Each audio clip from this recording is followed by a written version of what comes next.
Welcome, everybody, to the Mark Out Podcast. It's been a while, but we are back here, and I'm joined by a new co-host this week, Prince KT, Street Beast West Coast Fighter. Hello. How's it going? I'm more than a Street Beast West Coast Fighter, man. When it comes to this wrestling shit, it's Kenny the Real Deal Neal. I gotta change my name. Kenny the Real Deal Neal. Yeah, we a whole wrestler ourselves on the indies. That's right. Mr. KT, Kenny the Real Deal, is undergoing training right now, and he will be becoming a pro wrestler in a matter of time here. So, yeah. And I'm going to tell y'all, people can look at wrestling for what they look at wrestling for. Say it is whatever it is. I've fought, I've boxed, I've done MMA. That wrestling ring is different. It is a different conditioning.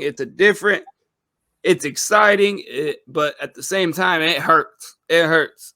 I mean, just think, a lot of the things in wrestling that used to be really, really fake have been toned down to where people are just going to take hits. And that's where we're learning now, is how to take hits. So it hurts. Yeah, we always give love to wrestlers. We're not like these other podcasts that go ahead and make fun of everybody's fucking crap. Insecurities. Yeah. We have respect. We know what it is. And hopefully we see you out there soon, man. I know you're just like a month into it, but yeah. We're going to get into it, though. Yeah. I'm hoping to make a big old splash.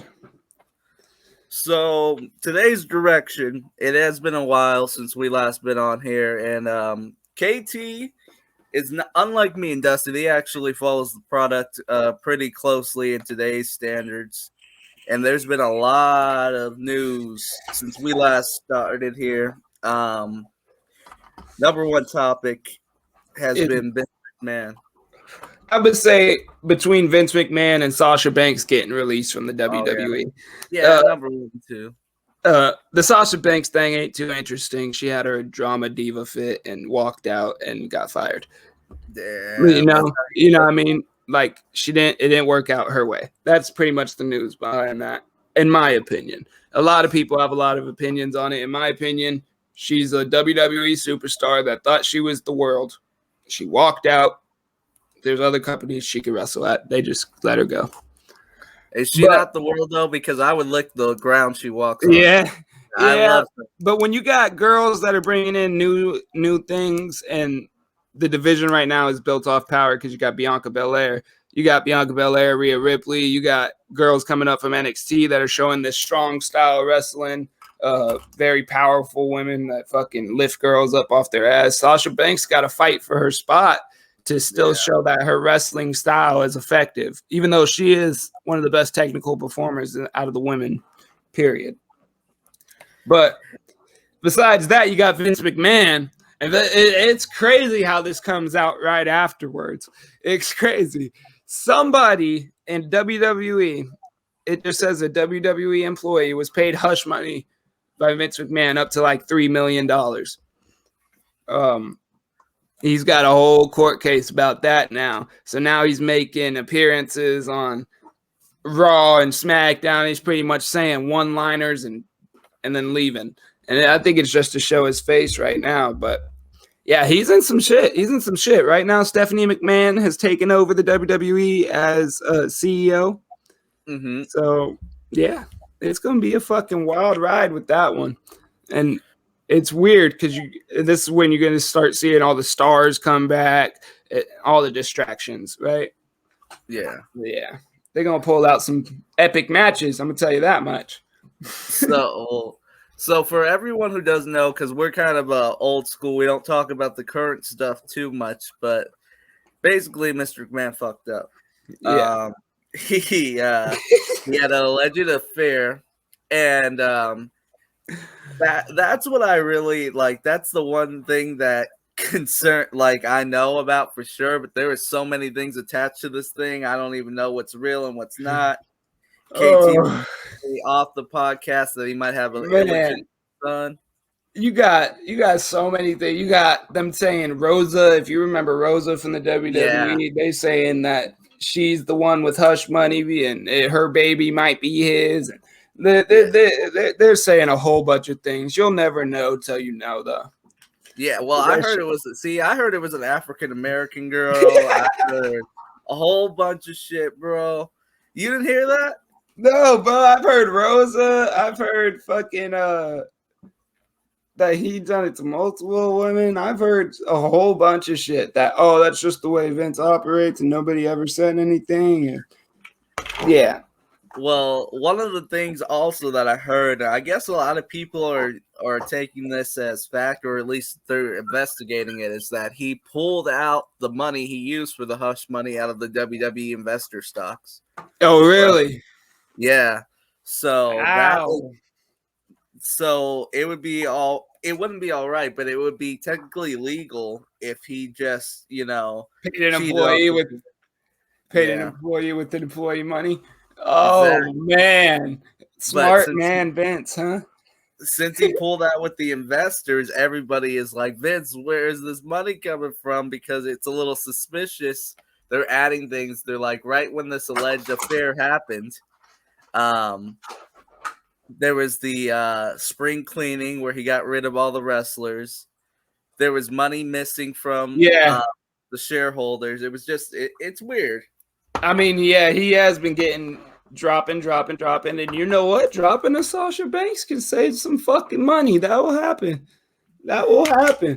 And I still wonder what's happening with Naomi in that whole situation. She walked out as well. And I have heard nothing on her end. And then you got her husband, who's obviously an Uso fucking the game up in WWE. So you don't know what's going to happen with Naomi. And there's a whole bunch of, I think they're playing the money game right now, for sure, which WWE has a history of. It's just like, if you're not to jump around topics, but if you're Naomi, like, why in the world, I get that's your partner, but it's the women's tag division. Why are you going to go ahead and... Especially if you're so good as a singles competitor, too. You don't have to be a tag team, girl. Why are you going to go ahead and die on the sword for that one? I feel like smart. I feel like they were told they were going to win something. They thought, because the energy they were bringing, and it didn't hit. If you watch Naomi and Sasha Banks, and them in the ring obviously is good together, but their chemistry, they have like a sister chemistry, but it just on screen did not look like everything. Like, they could have been way more glow, way more. They could have put it together way more. It wasn't working the way they wanted it to work, so they probably weren't getting the tag team titles they were promised. And then all of a sudden, they both went. It's just like Sasha. I think Sasha's coming to AEW now, but I think she's always wanted to be in the main event. I don't think she likes being like tossed to a role. I think if she's not in the main picture, then she's not in it. Well, she has been quoted saying she's on Vince McMahon level. She's been quoted saying that she runs shit in her brain, which she's one of the best women's wrestlers we've ever seen. That's true, but go to AEW, they're going to pay you a whole lot, and they're going to give you all the freedom you asked for, but they're still growing as a company. And I mean, this last Forbidden Door they had was great. They did a really good job. Everyone talks so much shit about Forbidden Door. They did. Like, I mean, as far as ticket sales and filling it up and drawing attention, they did a good job. Yeah, everyone was like, how you going to do it? CM Punk's hurt. Daniel Bryan's not going to wrestle. Blah, blah, blah. And then they went out and they got Cesaro. Yeah. And they got freaking Moxley over there. They got everything, and it worked out really well, man. AEW, if you don't know, KT, I'm an AEW guy. Yeah. I don't really watch WWE as much anymore. I feel like AEW's fresher with the storylines. See, we're on two different sides of the spectrum here. I feel like AEW is almost wants to replay the Attitude Era, but at the same time make it their own, where you have Chris Jericho and people like that can help you out with that, because they were just coming in as that stuff was leaving or were already in. I don't know if I see AEW as like in the new Attitude Era. I think they definitely bring that nostalgia factor back, but it's just And like, again, I don't watch much AEW. I see the clips here and there, so that's my like off the clips. I just feel like WWE has a bad thing of start-stop, especially if it's not with the main guys. Like, there'll be a guy that's just going up the ranks, and he fucking gets right there, and then all of a sudden, they let go of him. And this is one of my biggest problems with WWE, and you guys probably will catch me on here time and time again, fucking pissed off at what WWE is doing. Like right now, we got Money in the Bank coming up, right? We had all the way up to the last SmackDown an open spot. I haven't seen Edge since the Judgment Day turned on him. In my head, Edge should have been in there. Riddle already had the fucking chance against Roman Reigns that told us that he can't challenge for the belt anymore against Roman Reigns. So if Riddle wins Money in the Bank, which is who got the spot, if Riddle wins Money in the Bank, then that just means that Brock Lesnar is going to win the belt because somebody has to challenge, because he can't challenge Roman Reigns with the Money in the Bank.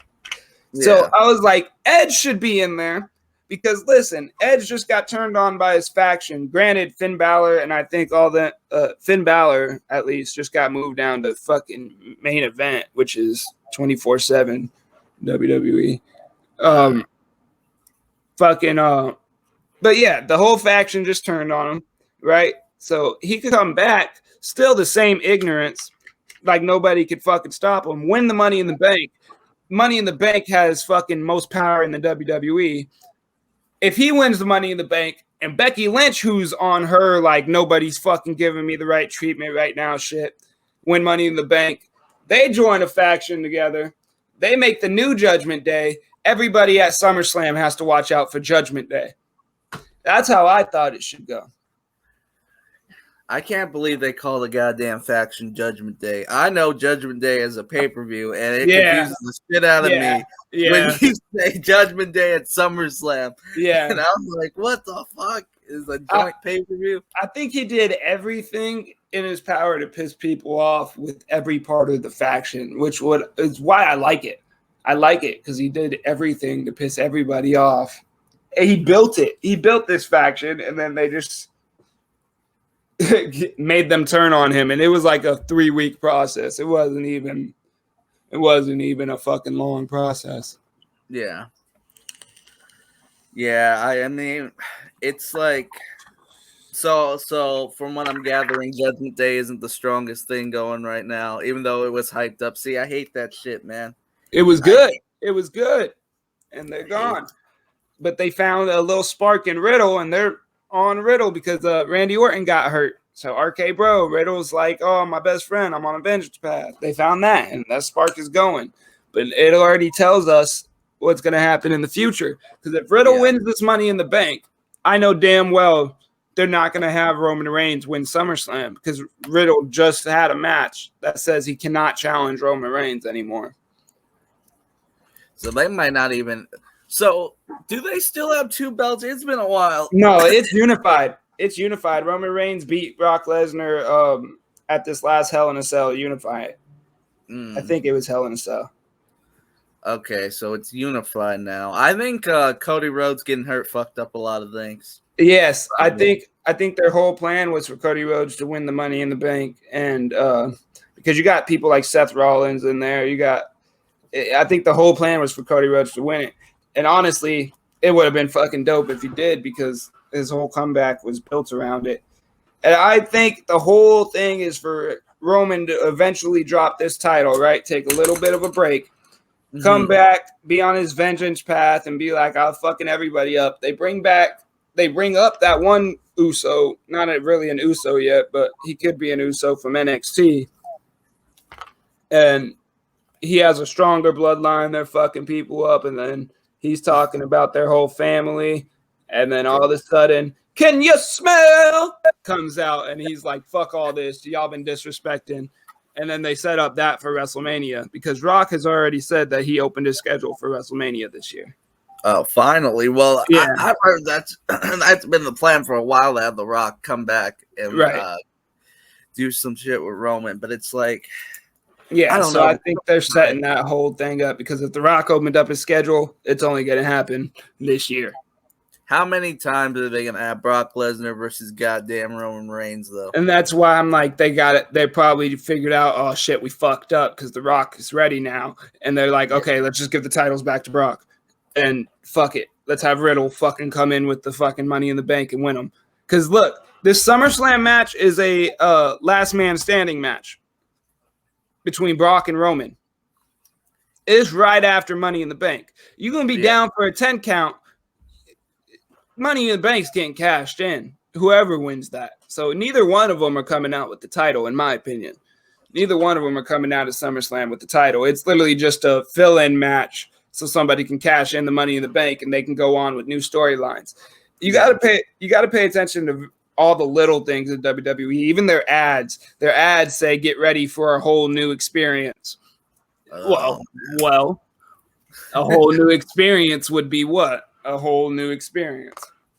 Riddle as the WWE champion, Benjamin Randy, and people taking the championship left and right because it hasn't been changing hands very much in 2 years. It was in one person's fucking So that would be a new experience in my opinion. Riddle, I've heard a lot. I remember watching Riddle back in the UFC, believe it or not. I remember him on he was on The Ultimate Fighter. He's always a vicious guy. He had one of the most vicious knockouts. If you look up, he was on The Ultimate Fighter? Yeah, bro. If you look up Matt Riddle, huh? Yeah, if you look up Matt Riddle KO, you will see one of the most devastating, vicious knockouts in the history of the UFC. They all say that Riddle would fuck somebody up. I knew he did MMA. I just thought it was like amateur or something. I never thought it was The Ultimate Fighter. No, he was signed to the UFC for a while. Him and Dana White famously don't get along, you know. Really? Yeah, because Riddle wanted more money. Dana never gave him that, and that's kind of his thing to go in for pro wrestling, to go make money. He looked way different. Yeah. Oh, yeah. Doesn't even look like him. Okay, I remember him now. Yeah. Now I know who this is. Oh, fuck. That's crazy to me right now. That's the first time realization right there. Dude, Matt Riddle, I remember he hit a guy so hard the dude started snoring. And me and KT been in fights. That's crazy. We can't even imagine something like that. Oh, he was a beast. Yeah. He was a beast. Dude. Oh, shit. Matt Riddle is no joke, and that's why when he was saying like I would knock Goldberg out and all this crazy shit, he wasn't lying. Yeah, he probably would. No, I've seen many posts where it's like, yeah, if anybody were to get in a fight at the WWE, this guy would probably fuck him up. Shinsuke would fuck people up. Obviously Brock, you know, fucking yeah. I wouldn't. Even and Bobby Lashley. Bobby Lashley has a pretty good background too. Yeah. And there's a lot of guys that have that legit background. But we need to make that a poll. If you had one WWE wrestler to go into a fight with you, who the fuck would you choose? Dude, I'll tell you what, I don't think anybody in AEW could hold a candle in a real fight to WWE. I'm trying to think. I don't know. CM Punk did the UFC? You don't think his training? CM Punk, he's out of his prime from the UFC since then too, so it's double bad. You say fucking CM Punk versus Matt Riddle would have been fucking stomp fest right there, dude. Poor, you gotta CM Punk should have probably did Street Beefs with us, and even then, some mess him up. CM Punk reminds me of when I saw him fight, it was like he was just a kid in the gym that kind of gets hit and then lets anything happen from there. I mean, he did a couple things. Like when he fought his second fight, you could tell he had a game plan, but he just couldn't follow up with anything. He's just not an MMA fighter. So, what else do we got here in the rumor mill? We touched on Sasha, Vince. You got Sasha, Vince, Money in the Bank, Brock coming back. Obviously, The Rock things at WrestleMania. Shit. Nothing right now. I'm going to SmackDown this week at fucking Friday, and I'm hoping it's a lit ass show. Dude, how many events have you been to, and when is the last one? So I've been to, in my life, I've been to like 3, 4. I went to 2 WrestleManias. I don't know what years they were because I was so little, but fucking, I remember one was out of state and one was in state, but I remember seeing some dope ass matches at WrestleMania. But this is back when they used to shoot the whole week worth of shows in one sitting. So it would be Monday Night Raw, SmackDown, and then later on in the night would be the whole fucking WrestleMania card. So you could either show up at WrestleMania or you could show up and watch all of them while they're taping, because that's just how they used to run shit. I love those things. They were fine. I've been to fucking 3 though. I've been to 3. And this SmackDown, I think it's going to be completely different because, like I said, they used to tape every other show, like SmackDown, Raw, and everything at the same time. So now it's just going to be SmackDown Live. Well, not SmackDown Live. It's just SmackDown, where they're going to be taping. What's up, everybody? It's your boy Jay from Yankee and the Brit telling you to come over and check out our shows. The Yankee and the Brit Sports Talk, Well Beyond the Arc, the Markout Podcast, Flagrant and Foul, Real Talk with Jay, and MMA Underground Weekly at YouTube/The Yankee and the Brit. Deuces. Okay, so then let's just go into, you said, well, off air just now, he said that Tony Khan's a kid with a toy box. that's highly disrespectful to me because Tony Khan is the man, bro. Bro, Damn. he definitely has a vision. But if I was Tony Khan and I had the money Tony Khan had, and I had my backpack full of wrestlers, yeah, and I was picking out wrestlers, it would look a lot like AEW's lineup right now. And yeah. And Tony Khan's a kid with a toy box, and when he sees an opening, he goes and picks them. He asked if Tony Khan pays his wrestlers. I said Tony Khan pays the wrestlers once. You know, very, very good. And then you got people like MGF who ask for more money, get told no. You probably the Young Bucks get told no. You got, and then you got the people that should be really respected in AEW that don't get their respect. Well, apparently the Young Bucks are CEOs or some sort of. That was like the rumor mill was that Cody fell out of AEW due in part to the Young Bucks and their decision making. Okay, is what I heard. I think the Bucks are the worst thing in pro wrestling. I hate the Bucks. I wish you don't they like would them? go. No, dude, they suck. Their matches are the same shit. It's like it's Jeff Hardy and Matt Hardy reinvented, right? Yeah, kind of, but it's like a whole act. It's like it's not even a wrestling match. It's like they do their spots and they do stupid shit and they're so inside. Like, fuck off, dude. Yeah. No one wants you here. No one likes you. See, I've heard a lot about the Young Bucks and all them, and these are pretty much the names I hear. I hear MGF, Young Bucks, obviously Cesaro's there now. You got John Moxley, who is fucking what's his name from WWE now?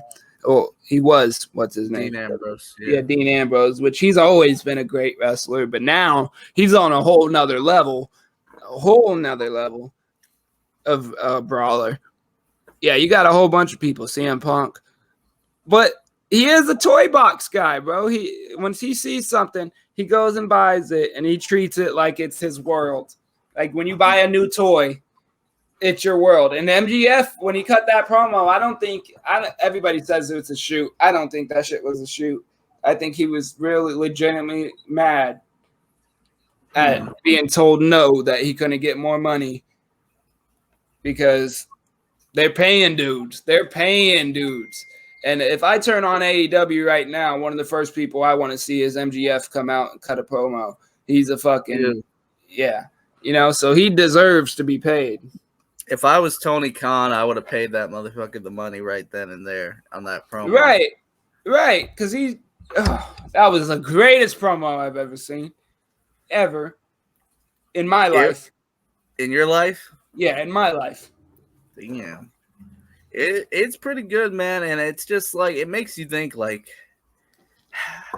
who is making the decisions over there in AEW? Because I'll agree with you, Tony Khan shouldn't be making decisions by himself. He's the man Right. with the textbook, but you got to have someone on your side that can tell you certain things like, hey, pay MJF, bro. Like, don't let MJF go to WWE. You know what Tony Khan's best thing would be? Go pick up Jeff Jarrett from the couch right now. No, don't do that. Go pick up Jeff Jarrett from the couch right now and have him fucking write you some storylines. I don't know. I don't want no Jeff. I don't want no Jeff Jarrett. I don't want no Eric Bischoff. No TNA. You don't like TNA? No TNA. None of that. I like how they've adopted the New Japan and all this stuff and everything.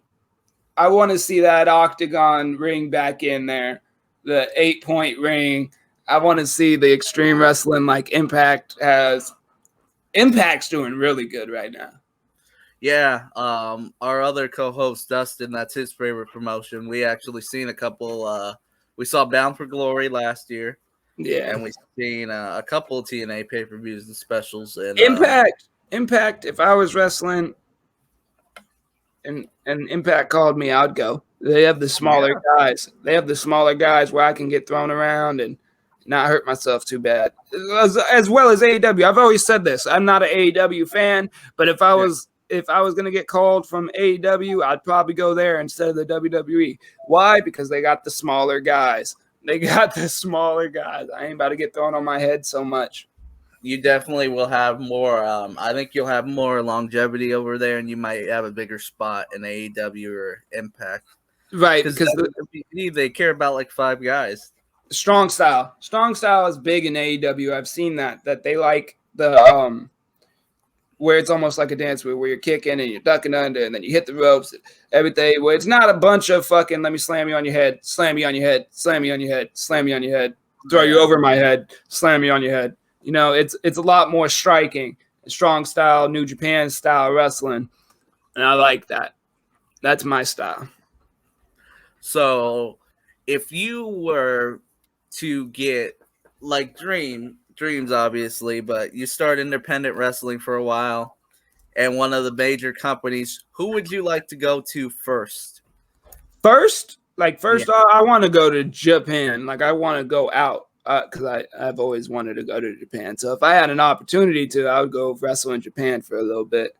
You would be ready to live that lifestyle and just Yeah, I'm already engaged in it. Like, what do I got to find? I just take my family, go out there, wrestle, travel, let them do their thing. Yeah. Damn. I have it. See, everything I do is planned out. So I know if I wrestle right now and I start right now, 5 years from now, I'm only going to be 27 years old. And my son will already be 10, 11 years old. He'll understand me traveling more. It'll be good. It'll be good. Yeah, I'll be able to do this circuit. Japan was a spot to go back in the 90s. I still think it's a good idea, but now in the States you do have AEW and you have Impact. Well, AEW bought New Japan, so I would go out and fucking pretty much use it as a scouting program. I know they bought Ring of Honor. I don't know if they bought New Japan.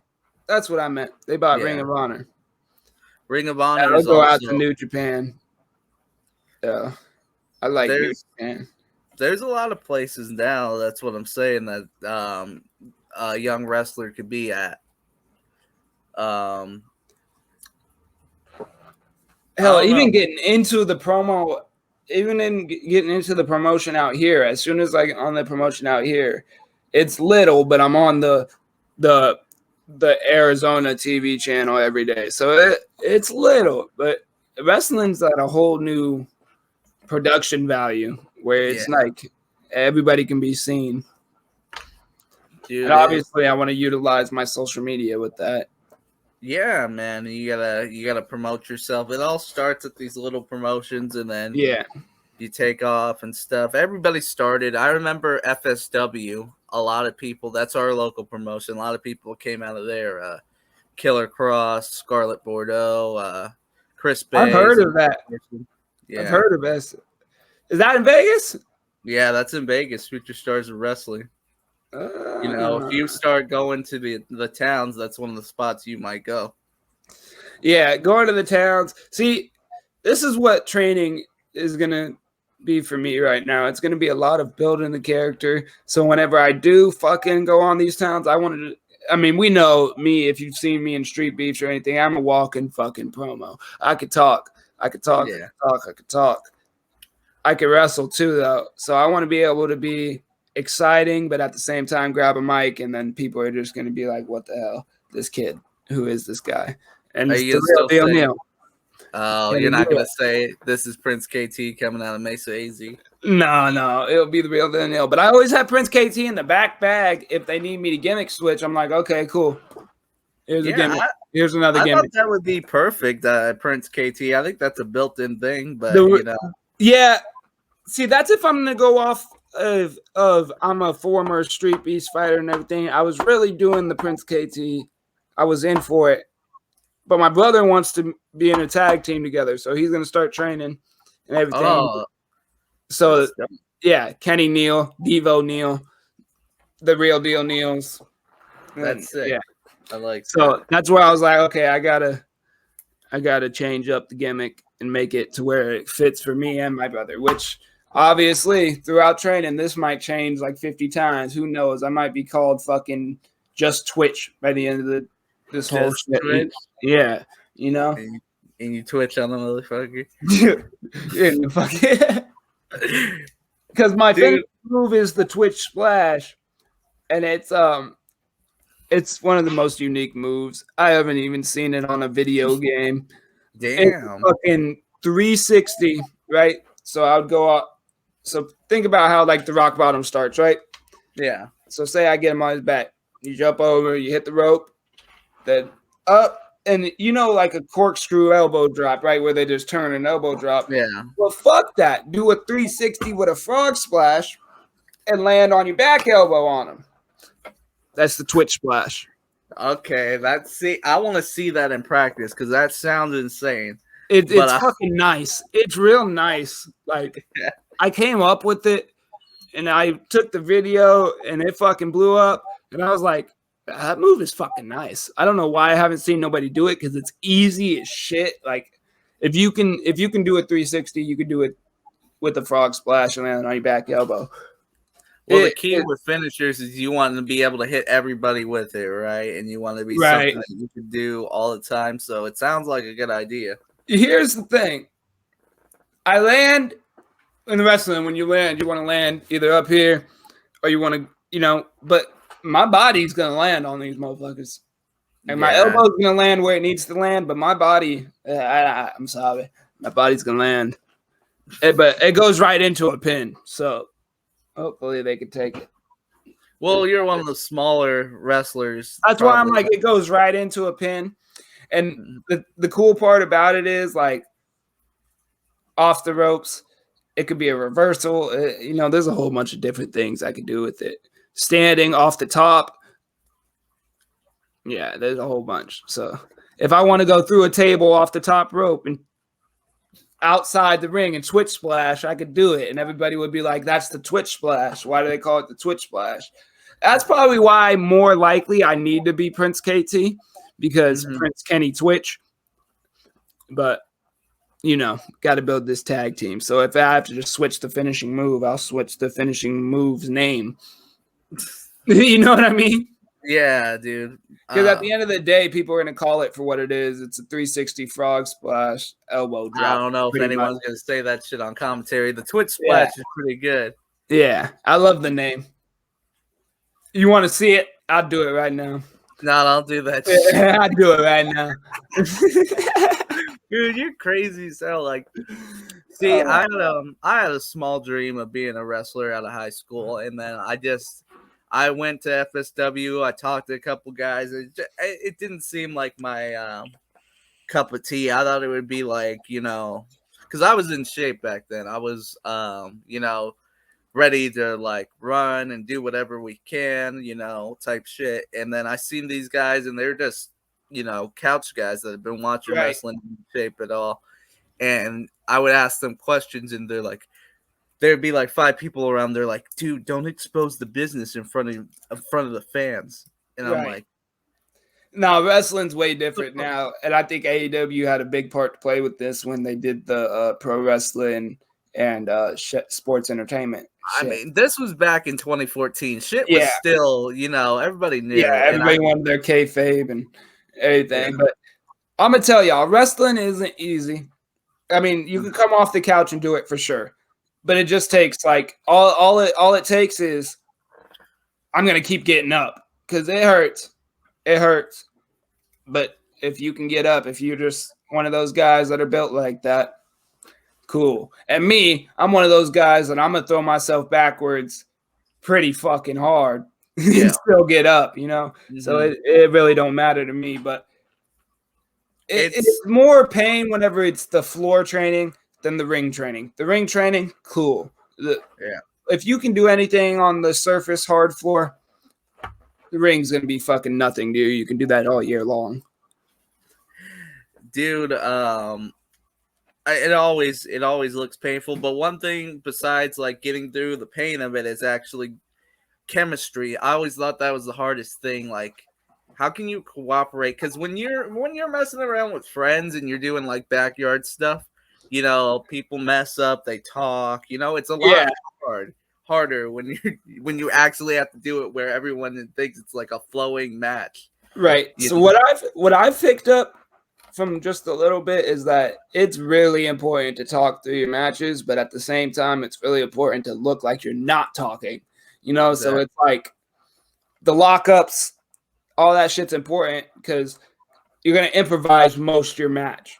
It's gonna be improvised. So you lock up, he's gonna be like, I'm gonna throw you to the ropes and go over. You know he's going over. So whatever he does in between before he slams you on the head, you're just kind of letting him do. Or before he throws the fucking claymore, or before he throws a big boot, you know, you're just kind of moving the ropes. You know how to move the ropes from drills. That's just how you do. You just dodge each other, duck under, leapfrog. That's just a drill. So you know that already. So he's like, I'm going to move the ropes and then I'm going to go over. Cool. I'm going to let you do that. And if you know at the end of the match who's supposed to win, throughout the whole match, you can pretty much improvise it. Like there's a whole bunch of sayings. I could say, like, let's give him a show, and I'm going to fucking go out there and I'm going to probably put you on the table. Or, you know, you just kind of got to let the guy do what he's doing, but at the same time be willing to say, no, I'm going to do this right now. I need to push my character. You know what I mean? Huh.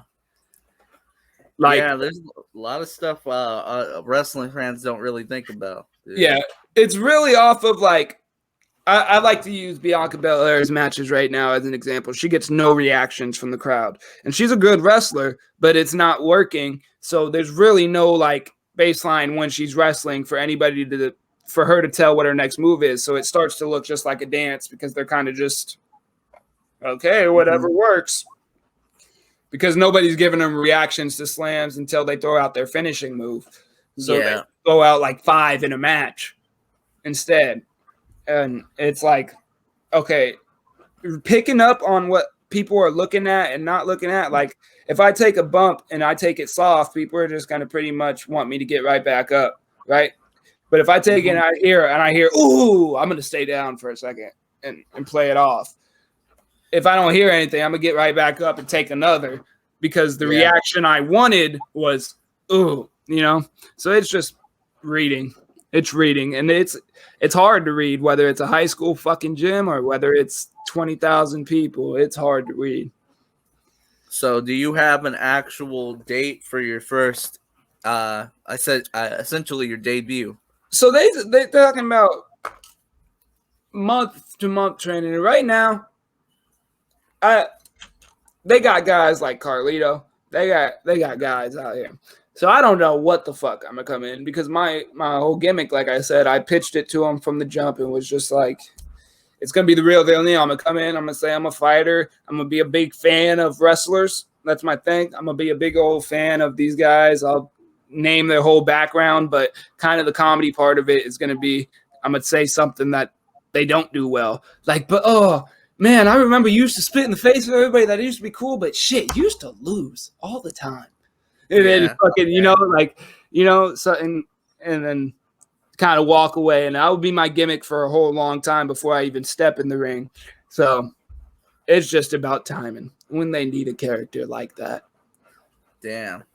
Because then you got to work with somebody who you're going to build up the feud with. Like, I would probably have somebody handpicked where I'm like, okay, eventually I'm going to talk shit to you and you're not going to take it the right way. But all these other guys are just going to kind of be confused by it. So I kind of wanted to build it up because I have the gimmick and everything to where I can wrestle one of these guys that are really good. So I don't know. I might have to train for like a whole year before they let me wrestle somebody that's that good, you know, and just work the gimmick. Work the gimmick.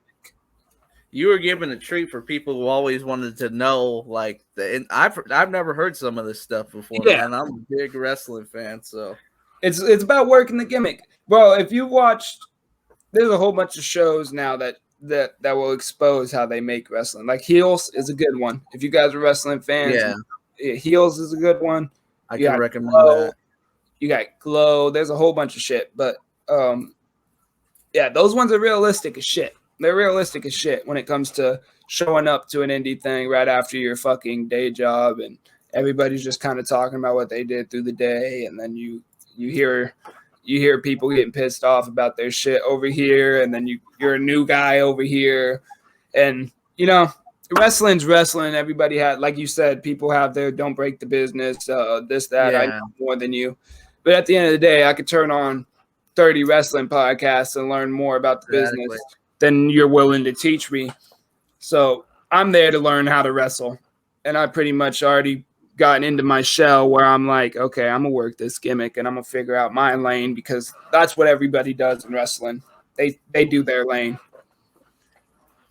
Wrestling's a tough business. It's not like fighting, right? Where you're good at fighting, so people like you and people will put you in the fights you want to be in. Not like that. You're good at wrestling, but so what? The next guy is too. What else can you bring? And that's even in the big leagues in WWE, AEW. There's a lot of guys. That's probably how Sasha feels right now. She feels like she's the best, but there's no way to prove that, you know? But why? But so what? You're the best, but so what? You just gave us a baseline on what everybody else could be, because we could teach that. Anything in wrestling could be taught. Anything. I mean, you got Pat McAfee doing moonsaults off the fucking top rope, landing on his feet. You got Brock Lesnar doing fucking shooting stars before. As far as the moves and stuff, I agree, and promos too. But the one thing you can't chemistry. How is the audience going to react to you as well? Because there are guys. With Sasha, she got the reactions. 100%. Yeah, everything she did. Sasha, like I said, I would lick her boots, bro. I love her, but you know, she's a great wrestler. But I think she needs to be in AEW right now. You look at the AEW Women's Champion right now. I don't even know her name, but then you got like people like Thunder Rosa and all that. And you got the AEW Women's division is slept on because you got Britt Baker, you got Thunder Rosa. Britt Baker, Thunder Rosa. I hear that name all the time. I feel like Bayley's been gone for the longest fucking time. Longest time. So I don't know if they'll drop Bayley and they could pick up Bayley. I think AEW's women division is full of women superstars, but they're still like the divas. They're back to like the divas, and I like that. Yeah, there's definitely a lot of eye candy. I mean, Jade Cargill's a whole ass model. She's a fitness model. It's a good mix, bro. It's just they need more stars because they got like 3 big ones in the women's division out there, but they don't have. Sasha would fit so well, though. She would run a rough shot. She'd be champion in there easily. They would have to make her. I mean, you could see like because the champion in AEW right now, the women's champ, she has her little posse with her, right? Yeah. Yeah, I bet you half her posse would go to Sasha as soon as Sasha comes. Like, oh yeah, no, yeah, there would be that huge whole feud, and they would set it up right off the bat. It would be an easy ride-in because you got red hair versus blue hair. It would be an easy ride-in. That's you want red hair versus blue hair? That's Easy, dude. That's easy. all right. Well, we were kind of all over the place today. We had some entertaining moments, and we got to look inside at what it takes to be a pro wrestler. Just a little bit. Just a little bit. We went through the rumor mill. Next week, we're going to try to have some sort of cohesive topic to go through, but we're just getting back. You know, we missed you guys. I missed doing this podcast. It was awesome. So on behalf of myself and Prince KT, we will see you guys next week, man. Peace.